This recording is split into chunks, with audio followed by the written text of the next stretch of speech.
कापसासारखा soft आणि जाळीदार बेसन रवा ढोकळा. ना डाळ भिजत घालायचं टेन्शन, ना वाटाघाटीचं टेन्शन. अगदी सोप्या पद्धतीने, तेही कमीत कमी वेळात बनवूया. ढोकळा बनवण्यासाठी 1 वाटी बेसन पीठ लागणार आहे.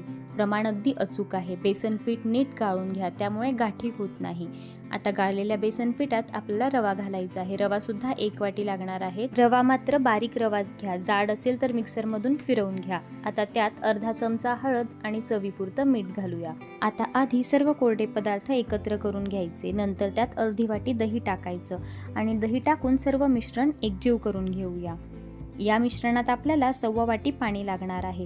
पाणी मात्र थोडं थोडं करूनच टाकायचं आहे, त्यामुळे गाठी होत नाही.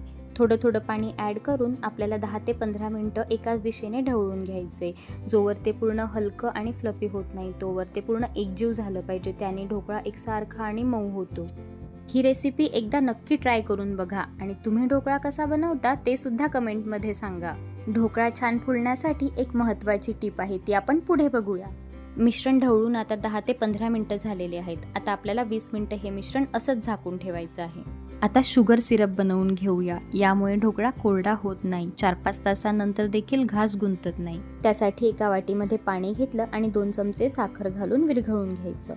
सोबतच ज्या कढईमध्ये आपल्याला ढोकळा बनवायला ठेवायचा आहे त्यात पाणी गरम करून घ्यायचं. आता मिश्रणाला 20 मिनिटं झालेले आहेत. त्यात 1 चमचा इनो घालून बॅटर नीट एकत्र करून घ्यायचं. आणि महत्त्वाची टीप म्हणजे इनो किंवा सोडा घालण्याआधी आपल्याला पाणी गरम करून घ्यायचे. त्यामुळे इनो आणि सोडा टाकता बरोबर ते लगेच फॉर्मेंट होतं. ज्या भांड्यात ढोकळा ठेवायचा आहे त्याला तेल लावून त्यात मिश्रण घालून ढोकळा स्टीम करायला ठेवून देऊया. आणि 20 मिनिटानंतर आपला ढोकळा रेडी आहे. मी इथे 2 झाकण ठेवलेली आहे. ढोकळ्याच्या भांड्यावर जे झाकण आहे त्यावर खालच्या पाण्याची वाफ जमते आणि ती वाफ ढोकळ्यावर पडल्यामुळे आपला ढोकळा छान फुलत नाही. टूथपिक टाकून बघूया, ढोकळा पूर्णपणे झालेला आहे. आता आपल्याला याला गार करून घ्यायचं आहे. गरम गरम काढायची घाई नाही करायची, पूर्ण गार करायचं आणि मग काढायचं. तुम्ही बघू शकता आपल्या ढोकळ्याला 4ही बाजूंनी छान जाळी पडलेली आहे आणि अगदी कापसासारखा मऊ झालेला आहे.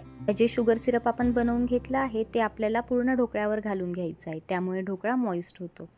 5 ते 10 मिनिटं ढोकळा शुगर सिरपमध्ये मुरतो तोवर आपण फोडणीची तयारी करून घेऊया. त्यासाठी एका कढईमध्ये मी तेल गरम करून घेतलं आहे. त्यात मोहरी, कढीपत्ता आणि मिरच्यांना काप देऊन मिरच्या घातलेल्या आहेत. तीळसुद्धा घातलेली आहे. ऑप्शनल आहे, आवडीनुसार तुम्ही सुद्धा घालू शकता. तुमच्या आवडीनुसार ढोकळ्याला कट करून घ्या आणि गरम गरम फोडणी घालून ढोकळ्याचा आस्वाद घ्या. सर्व करताना वरून कोथिंबीर घाला. ओलं खोबरं सुद्धा घालू शकता. ही ढोकळ्याची रेसिपी तुम्हाला कशी वाटली आम्हाला कमेंटमध्ये नक्की कळवा. अशा छान छान रेसिपीजसाठी श्रद्धाज किचन या आपल्या यूट्यूब चॅनलला लाईक करा, शेअर करा आणि सबस्क्राईब करा. धन्यवाद.